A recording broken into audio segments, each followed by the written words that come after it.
Avatar Meher బాబాకి జై. అందరికీ జై బాబా అండి. ప్రభు ఇచ్చిన ఈ అవకాశంలో ప్రార్థనా గీతాన్ని వైదేహి గారు పాడతారు. తర్వాత బుక్ రీడింగ్ ఉంటుంది. జై బాబా అండి. వైదేహి గారు. जय बाबा। జై. अवतार मेहर बाबा की जय। नमो मेहर बाबा, अवतार नमो देव देवा। प्रभु नमो मेहर बाबा, अवतार नमो देव देवा। अपार दिव्या कृपा साकरा, सकल चराचर जगदोद्धार।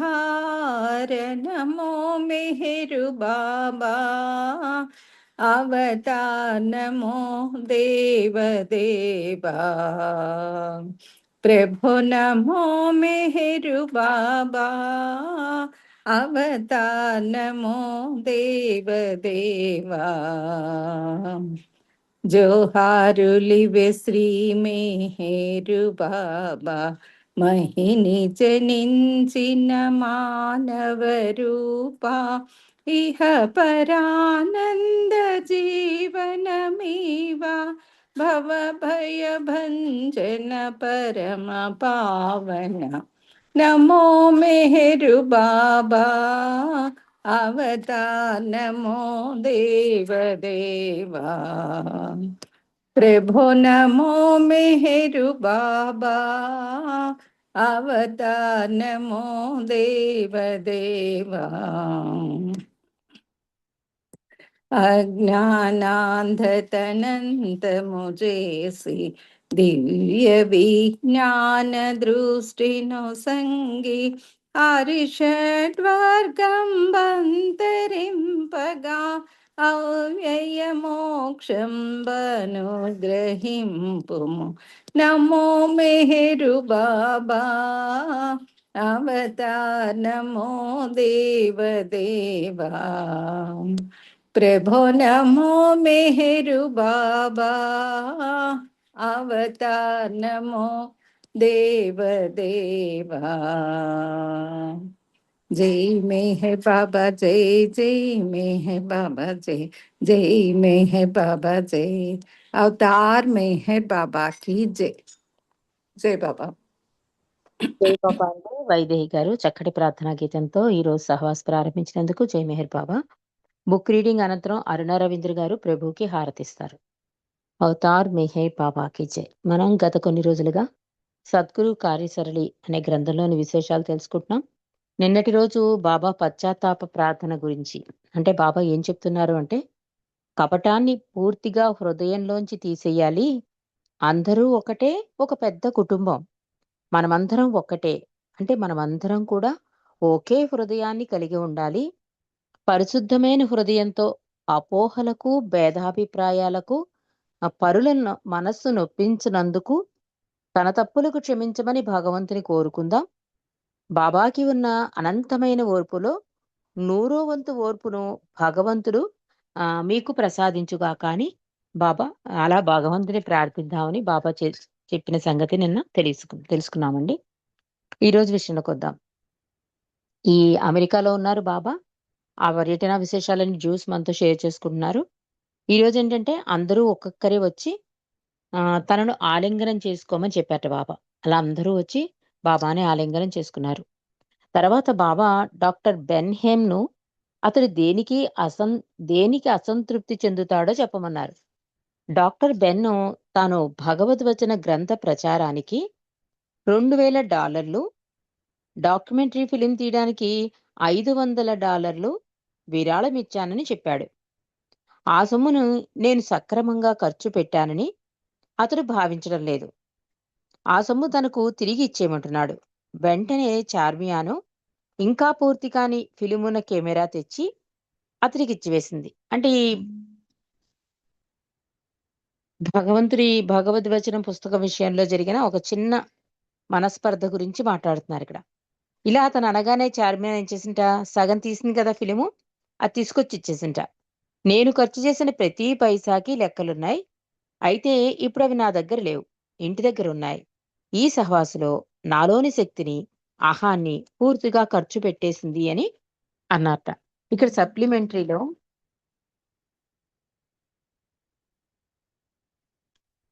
వినిపిస్తుందండి? నాకు కాల్ వస్తుంది. వినిపిస్తుందండి రజనీ గారు. ఒక్క నిమిషం మెసేజ్ పెట్టేసి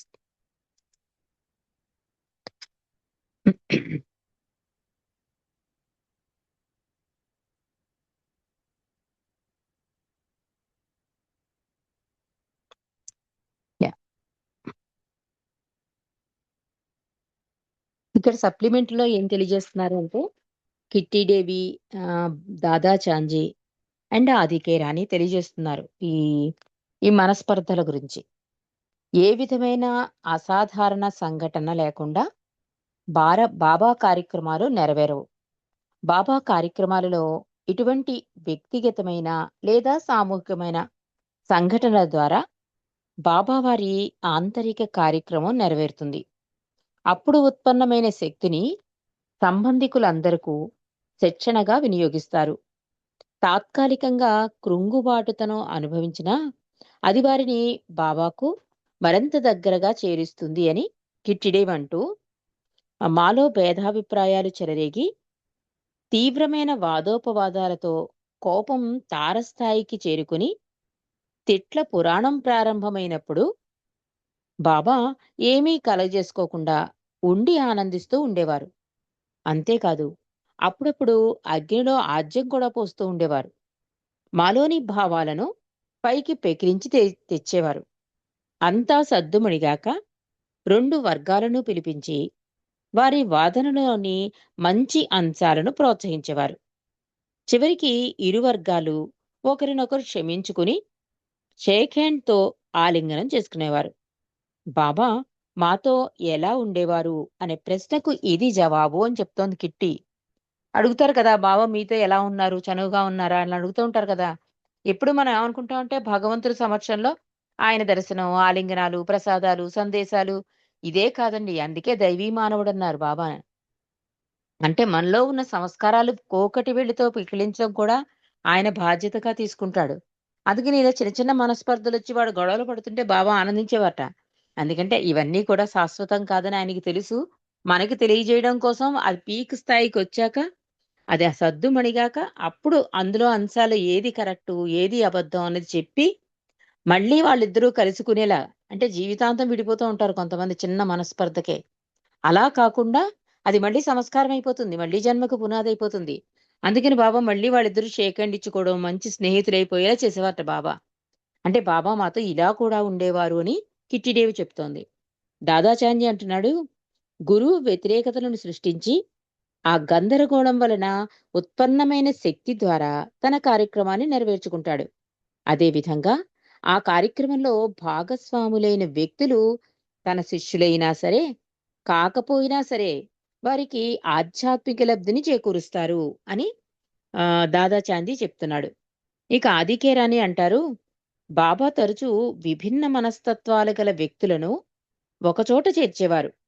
ఉత్తర దక్షిణ ధృవాల వంటి వారి స్వభావాలతో తన కార్యక్రమం నెరవేర్చేవారు. తర్కంతో వీగిపోయిన వ్యతిరేకతలను బాబా ప్రేమతో సమన్వయం చేసేవారు. అయితే ఆ పనిలో కొంత సంఘర్షణ ఉండక మానదు. ఇదేంటి బాబా నన్ను తప్పంటారేంటి, నేనే కరెక్ట్ గానే చేశాను కదా అని ఒక మానసిక సంఘర్షణ ఉంటుంది. కానీ అంతిమం తెలిసాక మాత్రం బాబాదే కరెక్ట్ అని తెలుస్తుందని ఆదికే రాణి గారు అంటున్నారు. అలా చార్మియా ఈ కెమెరా ఇచ్చేయడం జరిగింది. నేను చేసిన ప్రతి ఖర్చుకి లెక్కలున్నాయి. అవి తర్వాత ఇస్తానని చెప్పడం జరిగింది. నాకు మనస్తాపం, కోపం, అలసట కలిగాయి. నా శిష్యులు బాసటగా నాదరికి చేరారు. డాక్టర్ బెన్ను ఏదో అపోహకు లోనైనట్లు బాబా గ్రహించారు. నాకంతా తెలుసును అన్నట్లు బాబా నా కేసు చూశారు.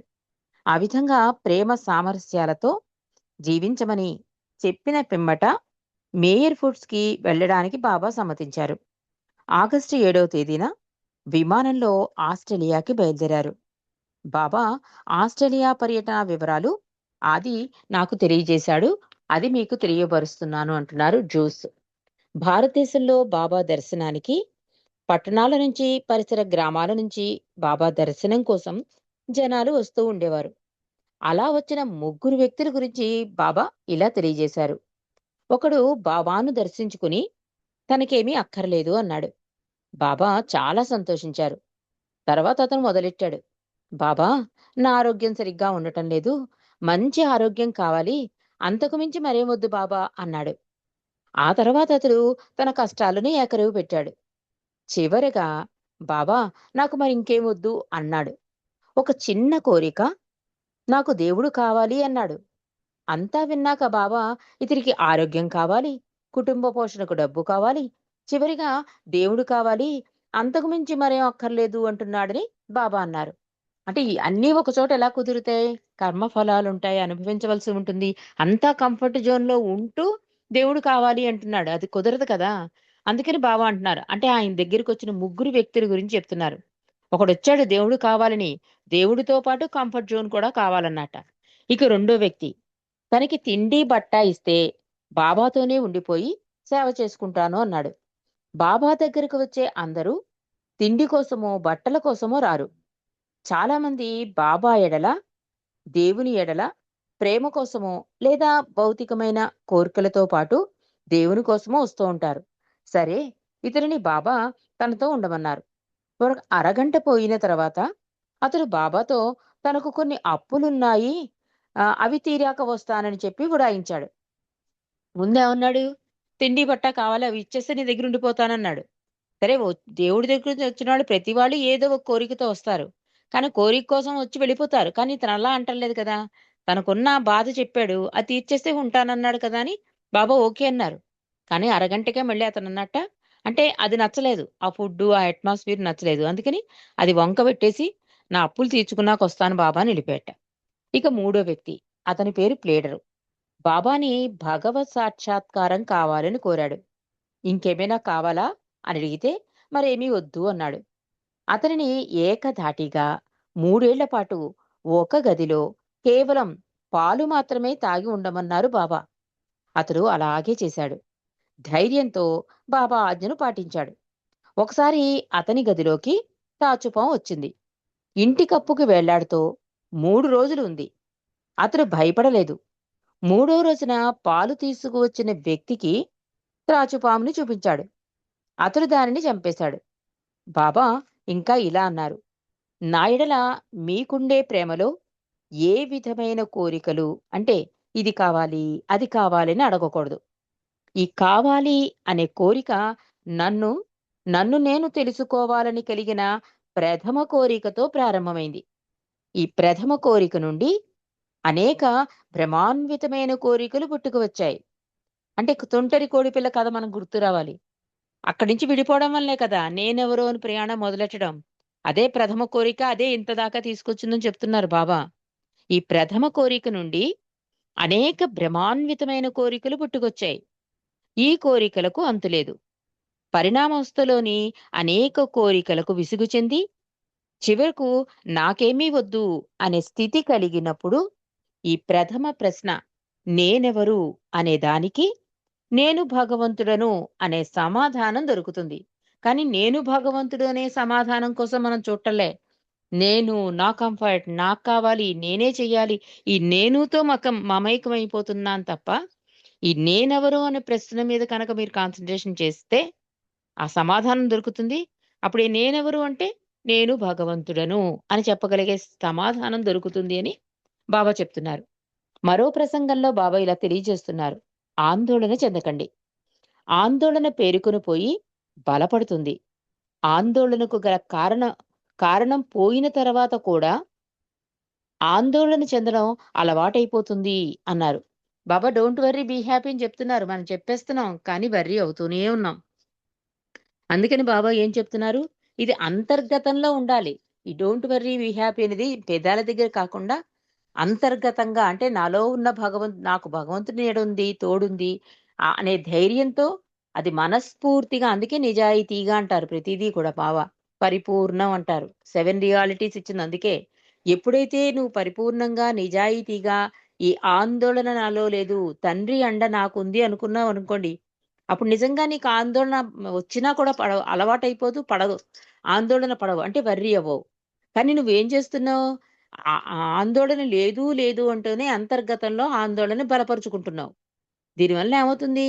ఒకవేళ ఆ సమస్య నుంచి బయటపడినా కూడా ఈ ఆందోళన అలవాటైపోతుంది. అది అలవాటుగా మారిపోయి ప్రతి దానికి ఆందోళన చెందుతావు అని చెప్తున్నారు. అక్కడున్న ఒక వ్యక్తికి నీ వయస్సెంత అని ప్రశ్నించారు. నువ్వు యువకుడుగా ఉన్నప్పుడు ఏవో అనేకం జరిగుంటాయి. అంటే నువ్వు ఏడ్చావు, దుఃఖించావు, ఆందోళన పడ్డావు. 50 ఏళ్ల తర్వాత కూడా నీలో ఆందోళన ప్రారంభమయ్యే సమయం దాటిపోయినా కూడా ఇంకా ఆందోళన పడుతున్నావు. ఇంకా మరో 50 ఏళ్లు జరిగినా ఏదో ఒక దాని గురించి ఆందోళన పడుతూనే ఉంటావు. అదో వెర్రితనం అన్నారు బాబా. ఎంత అద్భుతంగా చెప్తున్నారంటే, అందుకే తామరాకు మీద నీటి బొట్టులా ఉండాలి అని పెద్దలు అంటూ ఉంటారు చూడండి. దేనికి అంటకుండా ఉండాలి. బాబా కూడా చెప్తారు. నా మీదే పూర్తిగా ఆధారపడు. ఇంటికి యజమానిగా కాకుండా కేర్ టేకర్‌గా ఉండు. ఇవన్నీ నా నుండి వచ్చిన బాధ్యతలుగా తీసుకో. ఇవన్నీ చెప్పడానికి గల కారణం ఏంటంటే, అతుక్కోకుండా ఉండడం అండి. దానివల్ల సంస్కారాలు పెంచుకోకుండా ఉండడం. అందుకని బాబా చెప్తున్నారు. ఒక వ్యక్తినే తీసుకుందాం. నీ వయసెంత? ఓ 25 అనుకో. 25 వరకు వర్రీ అయ్యావు. 25 తర్వాత ఒక కంఫర్ట్ జోన్ జాబు, పెళ్లి ఇవన్నీ మళ్ళీ ఆందోళనే. ఈ జాబ్ ఉంటుందో, ఉండదో, పిల్లల ఫ్యూచర్ ఎలా ఉంటుందో అని ఆందోళన. పిల్లలు అన్నీ సెటిల్ అయిపోతారు. అంతా అయిపోతుంది. మనవల గురించి టెన్షను. అదేదో దశరథ మహారాజు చెప్పిన కథలాగా. అలా ప్రతిదానికి ఆందోళనతోనే ఈ జీవితం ముగిసిపోతుంది. మళ్ళీ జన్మ మళ్ళీ ఆందోళనతోనే మొదలవుతుంది. ఇదొక వెర్రితనం అని చెప్తున్నారు. ఏదో ఒక స్థితిలో ఆందోళన పడతావు. అయినా నువ్వు అన్ని స్థితులు అనుభవించేశావు. నువ్వు గ్రుడ్డివానిగా ఉన్నావు, పేదవానిగా ఉన్నావు, వృద్ధునిగా ఉన్నావు, యువకునిగా ఉన్నావు, అందంగా, కురీపిగా ఉన్నావు. అలా అనేక విధాలుగా ఉండి, ఉండి నీ పిల్లల గురించి ఆందోళన పడతావు. నీకు చాలా మంది పిల్లలుండేవారు. వారికి అనేక మంది పిల్లలు, తల్లిదండ్రులు ఉండేవారు. నీ భార్య గురించి బాధపడతావు. అనేక జన్మలలో నీకెందరో భార్యలున్నారు. నీవు అన్ని స్థితిల్లోనూ అనేక అనుభవాలు పొందావు. అయినా ఏ చిన్న సంఘటన జరిగినా ఆందోళన చెందుతావు. ప్రతిదీ నా నుంచే వస్తుంది అనుకో. అయినా అది నిజం కాదు. అంటే ఇన్ని జన్మల్లో ఇన్ని ఇన్ని రూపాంతరాలు చెందుతున్నాం మనం. మారుతూనే ఉన్నాం. ఒకసారి స్త్రీగా, ఒకసారి పురుషుడిగా, పేదవాడిగా, అందంగా, అందవికారంగా. కానీ ఏం చేస్తాం? ఈ జన్మలో జరిగేదే మనకి తెలియడం వలన ఈ జన్మే శాశ్వతమని, ఇదే నిజమనుకుని, ఇదే సత్యమనుకుని బోరుమని విలపిస్తున్నాం. దాంతో ఆందోళనతోనే జీవితాన్ని ముగిస్తున్నాం. మళ్ళీ జన్మకి పునాది వేసుకుంటున్నాం. ప్రతీదీ నా నుండే వస్తుంది అనుకోండి అంటున్నారు అందుకే బాబా. నువ్వు కలగంటూ ఉంటే ఆ కలలో నేను కనబడి నువ్వు కలగంటున్నావని చెబితే నువ్వు బాబా ఇది నాకు ఆనందంగా ఉంది. ఇది నిజమని నాకు తెలుసు అంటావు. ఇది నీకు అర్థం కాదు. నువ్వు మెలకుగా ఉన్న కలలో ఏదీ నిజం కాదు. నేను చెబుతున్న నీవేమీ ఆందోళన పడకు. అంటే బాబా చెప్తున్నారు. కలలో పోనీ ఒకవేళ నన్ను "ఒరేయ్! అస్సలు బాధపడకురా. నువ్వు ఇదంతా శాశ్వతం కాదు. వచ్చిపోయేవే" అని చెప్పినా సరే, "లేదు లేదు బాబా నాకు చాలా బావుందని" ఆ కలనే అంటే ఈ జీవితాన్నే ముందుకు తీసుకెళ్తూ ఉంటావు. నేను కలని చెప్పినా కూడా నువ్వు నమ్మవు. నీకేది అర్థం కాదు. అంటే నువ్వు కలలో ఎలా అయితే నేను చెప్పినా నమ్మటం లేదో మెలకువది కూడా కల అని చెప్పినా కూడా నువ్వు నమ్మటం లేదు. అంటే ఈ జీవితం ఇప్పుడు నువ్వు నడుస్తున్న జీవితం అంతా కూడా ఒక కలే అని చెప్తున్నారు. నేను చెబుతున్నా కూడా నీవేమి ఆందోళన పడకు. అంటే నేను ఇలా చెప్తున్నాను కదా! ఇదంతా కల, ఇదంతా భ్రాంతి అన్నారని చెప్పి ఈ రోజు నుంచి మనం అన్నీ భ్రాంతి, కల అంటే కుదరదు. మన బాధ్యత అని గుర్తు చేస్తున్నారు బాబా. ఈ జీవితంలో నీకొక కొన్ని ధర్మాలున్నాయి, బాధ్యతలున్నాయి. ఒక వ్యక్తిగా పుట్టినందుకు కొన్ని బాధ్యతలిస్తాడు భగవంతుడు. అది కర్మానుసారం వస్తాయి. దాని ప్రకారం యెస్ అనేసి ముందుకెళ్ళిపోతే మళ్ళీ జన్మకి అంత ప్రాబ్లమ్ అవ్వదు. కానీ ఈ జన్మలోనే బాబోయ్! ఇదంతా కలన్నారు. దేన్ని పట్టించుకోకూడదు. అన్నీ వదిలేయి అంటే ఏదో మనం పూర్వీకులు చెప్పినట్టు సంధించడం అంటే అన్నీ వదిలేసి అడవుల్లోకెళ్ళిపోయేవారు. కానీ బాబా ఈ అవతారంలో ఏం చెప్తున్నారు? సంసారంలోనే ఉంటూ, ఈ ప్రపంచంలోనే ఉంటూ దేనికి అంటకుండా భగవంతుని మీద ఆధారపడి జీవించడమే అసలైన సన్యాసం అని చెప్తున్నారు. కాబట్టి నేను ఎంత చెప్పినా కూడా నీవేమి ఆందోళన పడకని నేను చెప్పినా కూడా ఆందోళన చెందకుండా ఎలా ఉండగలవు అంటున్నారు. నన్ను స్మరించు. ఎలా ఉండాలి అంటే నన్ను స్మరించు. నన్ను ప్రేమించు. నీ పాపాలు క్షమించబడ్డాయని క్రీస్తు ప్రభువు దివ్యాధికారంతో చెప్పాడు. అలానే నేను నా దివ్యాధికారంతో చెప్తున్నాను. నన్ను ప్రేమించు. నీ ఆందోళనలన్నీ మటుమాయమవుతాయని యథార్థతను వర్ణించలేం. ఎన్ని సార్లు చెప్పినప్పుడు నీకు ఫ్యూచర్‌లో ఎప్పుడంటే కొన్ని కష్టాల తర్వాత నీకు సుఖం వస్తుందని చెప్పారనుకోండి. మనం ఆ సుఖాన్ని పట్టించుకోవడం బాబోయ్! కష్టాలొస్తాయా? బాబోయ్! కష్టాలొస్తాయా? దీని మీదే మన దృష్టి ఉంటుంది. బాబా ఏం చెప్తున్నారు? ఈ జన్మలో అన్నీ పూర్తి చేసినా మళ్ళీ జన్మ నీకు మంచి జన్మ వస్తుందని చెప్తున్నారు. మళ్ళీ జన్మ వస్తుందో రాదో నాకేం తెలుసు. నేను ఈ జన్మలోనే ఇలాగే ఉంటానని మంకు పట్టు కూర్చుంటున్నావు. అందుకని దీని నుండి బయటపడాలంటే నేనెంత దివ్యాధికారంతో చెబుతున్నాను అంటే నన్ను ప్రేమించు, నీ ఆందోళనలన్నీ మటుమాయమవుతాయి అని చెప్తున్నారు. కానీ మనం అది ఏమనుకుంటున్నాం? మన జీవితందే యథార్థం. బాబా చెప్పినవన్నీ జరుగుతాయో లేదో అనే సంశయంలో బతుకుతున్నాం మనం. కాబట్టి యథార్థతను వర్ణించలేం. లక్షలాదిలో ఏ ఒక్కడో భగవత్ ప్రేమికుడవుతాడు. లక్షలాది ప్రేమికులలో ఏ ఒక్కడికో దైవ సాక్షాత్కారం కలుగుతుంది అన్నారు మెహర్ బాబా. అది అసాధ్యంగా అనిపిస్తోందని ఎవరో అన్నారు. అంటే బాబా నువ్వన్నట్టు కష్టం. ఎందుకంటే ప్రతీదీ కూడా మన అంకిత భావంతో అంటే మన బాధ్యతలైనా ఏదైనా సరే కొంచెం సిన్సియర్‌గానే అందులో ఇన్వాల్వ్ అయిపోతాం. అనుకోకుండానే. అది అవ్వాలి అంటే ఆయన్ని అధికాధికంగా ప్రేమించడం నా నామం చేయండి అన్నారు అందుకే బాబా. ఈ ఈ అధికంగా ఇన్వాల్వ్ అవ్వడానికి ఎలాగంటే దోమలొచ్చి కుడుతుంటే దోమతెర ఎలా వేసుకుంటామో, ఈ నామస్మరణ ఏమవుతుందంటే అంత ఇన్వాల్వ్ అవ్వడానికి అవకాశం లేకుండా చేస్తుందండి. అది ఆ రక్షణ కవచం ఉంటుందన్నమాట బాబా నామస్మరణ చేస్తే. అది అందుకని ప్రేమించమంటున్నారు. ప్రేమిస్తే ఏమవుతుంది దానికి ఒక టైం ఉండదు. ఎప్పుడు పడితే అప్పుడు బాబాని తలుచుకుంటాం. బాబా అదే అంటారు. ఈ తల్లిదండ్రులు ప్రేమించడానికి ఏమైనా టైం పెట్టుకున్నావా? లేదు కదా! అలాగే సహజంగా నన్ను ప్రేమించు అంటున్నారు బాబా. అందుకని బాబా అంటున్నారు, నేను ఎంత యథార్థం చెప్పినా కూడా లక్షలాదిలో ఏ ఒక్కడో భగవత్ ప్రేమికుడవుతాడు. లక్షలాది ప్రేమికులలో ఏ ఒక్కరికో దైవ సాక్షాత్కారం కలుగుతుంది. చూసారా?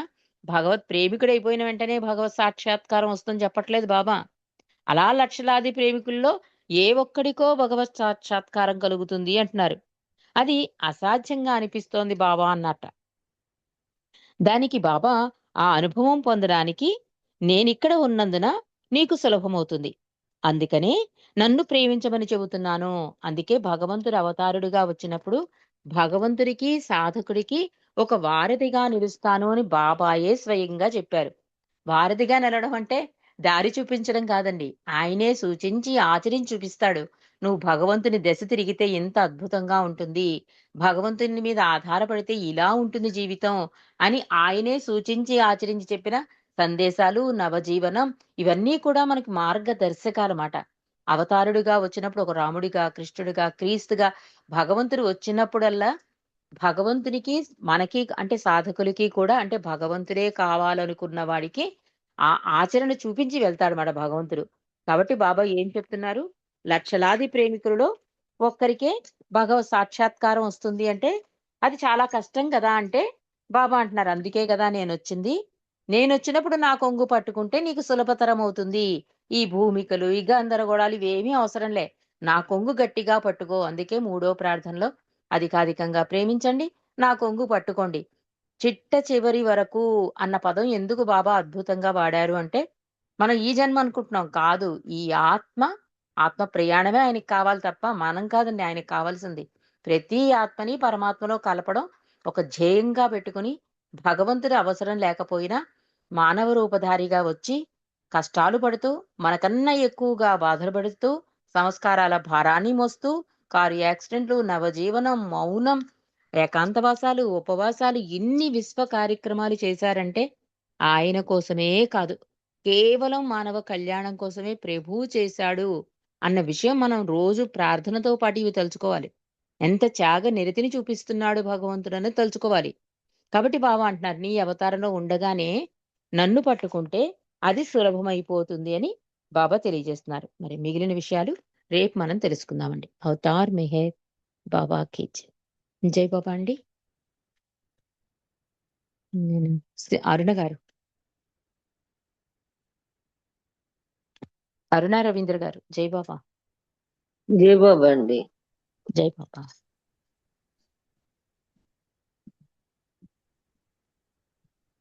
అవతార్ మెహర్ బాబా కీ జై.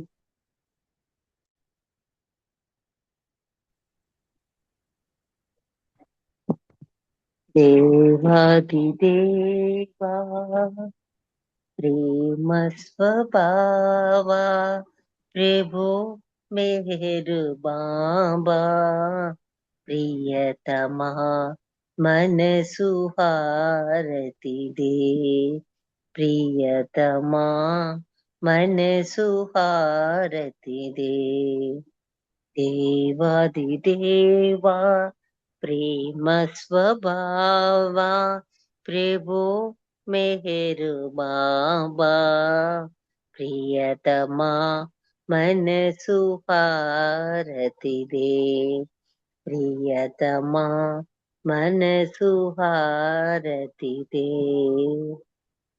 ప్రేమ జ్యోతిమా హృది వెలిగించు కామ క్రోధముల మది తొలగించు రామను వీడక నిన్ను ప్రేమించు మము కరుణించవయ్యా ప్రియతమా మనసు హారతి దే ప్రియతమా మనసు హారతి దే దేవాదిదేవా ప్రేమ స్వభావా ప్రభు మెహర్ బాబా ప్రియతమా మనసు హారతి దే ప్రియతమా మనసు హారతి దే